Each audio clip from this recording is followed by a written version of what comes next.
From this to this. Oh, wala muna tayong ganun, no? Dahil ang araw na to is napaka-very important. Ang goal nga pala namin sa video na to ay makuha ang newborn screening ng anak namin. And yes, opo, ngayon pa lang namin makukuha. Sana makuha namin. Sa sobrang busy nga ng mga person ay naku, magdadalawang taon na yun sa ospital. Grabe, ba't kasi sa malayo pa ako nanganak? Ay, sa tingin ko inaamag na yun. Sa sobrang tagal nga nun, hindi ko alam kung nandun pa yun. Ganun na ba talaga kami kabisi at hindi namin nagawa ng paraan para makuha yun ng mas maaga? Kung ako ang kukuha ay malabo talaga dahil kaka-opera lang sa akin no. Tapos yung isa naman is busy sa trabaho. Tapos busy din talaga yung mga tao sa paligid namin. Ayaw naman namin iasa sa kanila yung pagkuha no. Kaya naman talagang umabot na ng 2 taon. At eto na siguro yung panahon para makuha yun no. Hindi na nga pala namin dinala yung motor namin dyan. Natatakot kasi ako na baka mahuli kami. Kaya ang sabi ko nga is mag-commute na lang kami. Total, hindi pa nakakapag-commute ulit tong tao na to. Na para bang motor na lang yung alam na sakyan niya. For your information sa BGH nga pala ako nanganak. Dito yun sa Balanga, Bataan. Medyo may kalayuan nga din pala to sa tinitirahan namin. Kaso wala talaga kaming no choice. At baka tuluyan ng agnasin yun doon. At grabe, ang mura nga pala ng pamasahe dito. Kumpara kapag nandun kami sa amin. Yung pamasahe ng pang isang tao sa Dinalupian ay 2 na dito. Mabuti pa nga dito hindi mababarat yung mga tricycle driver. At pagkapasok nga namin dyan sa BGH ay naku naman mukhang nag-aalangan eh. Mukhang hindi pa ata namin makukuha ng araw na to. Ang sabi nga dun is kumain muna kami ng pananghalian.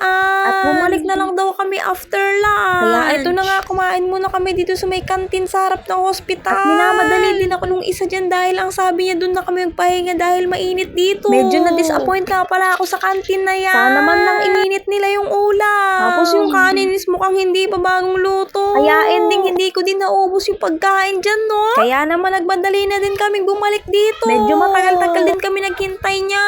Dahil hinintay pa namin mag-alauna. Forced leave nga pala ako nung araw na yan. Tapos panggabi naman yung isa. Kaya ang sabi ko sa kanya is tara na. Ito na ang tamang panahon para kuhanin nyo. Grabe, nakakainip nga din pala dito. Lalo na kung wala kang dalang cellphone. Ayan nga, as you can see, nakahiga na yung isa dahil inaantok yan. And to make the short story long, hindi nga pala namin nakuha yun. Sabado din kasi nung nagpunta kami niya. Monday to Friday lang daw pala yung releasing no. Kaya ang sabi is balik na lang daw kami ng Monday. And ano pa nga ba ang gagawin natin? At eto na nga, nag-CR muna kami bago tuluyang lumisan dito sa Balanga. At eto na nga, syempre nagugutom tayo dyan, hindi pwedeng hindi. Kaya nga for the kain na muna tayo. Dahil ngayon lang ako ulit napunta ng Balanga, ngayon ko lang napansin na may paganto na pala dito sa terminal. At ang aking unang nakita is siomai. Talaga namang paborito ko. Kaya naman hayaan niyo muna akong nguya-nguya dyan.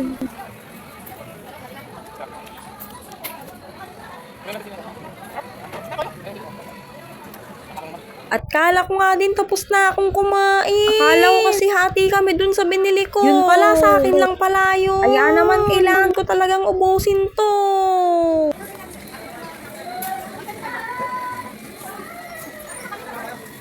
At pagkayari nga namin dyan sa siomai station, lumipat kami dito sa may buko house. Grabe, mukhang masarap to. Kaya naman hindi pinalagpas ng mga perso. For the uhaw naman tayo ngayon, no? Medyo natagalan nga lang ako sa pag-prepare niya.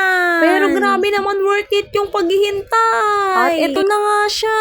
At eto na nga, naglalakad na kami papunta sa bus. And as you can see, wala nga pala akong ayos dyan, no? Talagang ginamitan ko lang ng skincare yan. And nakakatuwa nga yung skincare na ginagamit ko ngayon is talagang proven and tested ko na. Kaya naman tuwang-tuwa na ako sa pagmumukha ko ngayon. At ito na nga, pagkaupo nga pala namin sa bus ay naglagay agad ako ng sunscreen. Dahil alam niyo naman na grabe yung init ng panahon natin ngayon. At buti na lang talaga is hindi mahirap i-apply itong sunscreen na to. Kaya naman ito talaga yung set na babalik-balikan ko talaga. Naalala ko tuloy yung unang gamit ko nito. Natatakot pa ako nun dahil nga first time ko. Tapos nung nagamit ko na is talaga naman glow up talaga. By the way, year 2022 pa nga pala yun nung una kong gumamit nito. And nakakatuwa dahil nga effective siya sa akin. And nakakatuwa dahil walang pinagbago, same pa rin yung effect niya sa akin. Pagpasensyaan nyo na kung matagal ako maglagay ng sunscreen. Inuubos ko na kasi yung laman niya. Hindi naman, kakagamit ko lang yan pero sadyang talagang ang lakas kong gumamit. Ang ganda kasi. And ito nga kami dalawa yung pinag-uusapan kami dyan and talaga naman tawang-tawa ako sa reaksyon ng isa.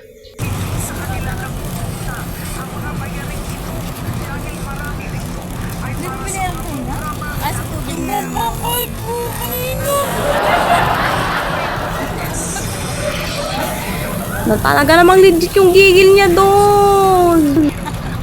And from that matinding tawanan, eto na nga, inaantok na ako. Pinapaantok ko nga din pala yung sarili ko dyan dahil may pasok na nga pala ako kinagabihan. Yay! Hindi na FL ang abab. Grabe, pag uwi nito, wala na nga akong nagawang tulog. Tamang pumikit-pikit lang yung mata ko, tapos ayun na. Kailangan na agad bumangon. Natin pala ako gano'ng nakatulog sa bus na yan dahil sobrang init. Di ko na nga alam anong pwesto yung gagawin ko dyan. Kung sasandal ba ako sa balikat ng asawa ko, sasandal ako sa upuan. Medyo matagal-tagal na biyahe nga pala yan dahil sa looban kami dumaan. Tapos tripata ako nitong kurtina ng bus.